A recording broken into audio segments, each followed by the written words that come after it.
What's up, Prepsters? PSAT is coming up in the next couple weeks, so I want to give you a quick overview. This is just going to be high level because I know you want to get back to watching Squid Game. The first section is a reading section. It's comprised of 5 passages with 47 questions, and you have 60 minutes to do them. The first passage itself is going to be a literary fiction passage. The second passage is going to be social science, typically stripped from a history textbook.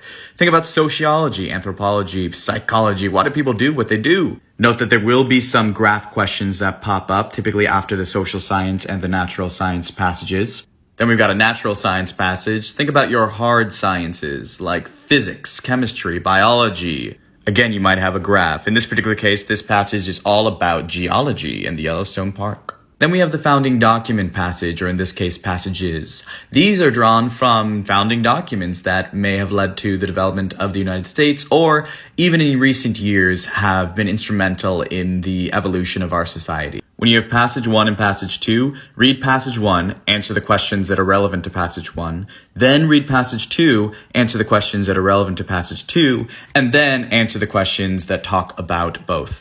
Finally, we have one more natural science passage.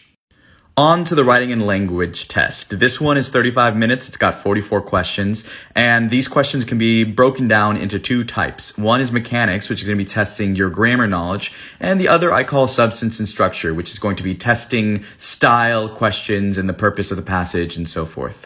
One quick note is concision is important on this passage, meaning shorter is better. So keep it simple, silly. For example, I don't have to read the question. I know for 15 the answer is D.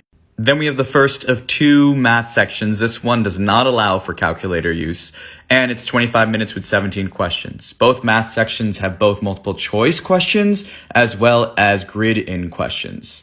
So the general rule of thumb is questions go from easy to hard in the math section. So make sure that you go through the easy multiple choice, and then you might want to skip the last 2 multiple choice and then tackle the grid-ins, and then maybe do the last grid-in and then come back to the last multiple choice. That's if you're running out of time in the typical course. And then finally, we have the 4th section in which you can use the calculator. Note that it's 45 minutes long with 31 questions. One of the benefits of the PSAT is that they do give you these formulas, so make sure to make use of them as you're going through the test. And this again follows the same format of easy to hard questions, starting with multiple choice and then moving into the grid-ins. I know that was super quick. Best thing to do is to take a practice test on College Board's website. And then when you actually are preparing for the SAT and ACT, we have tons of resources at prepmedians.com.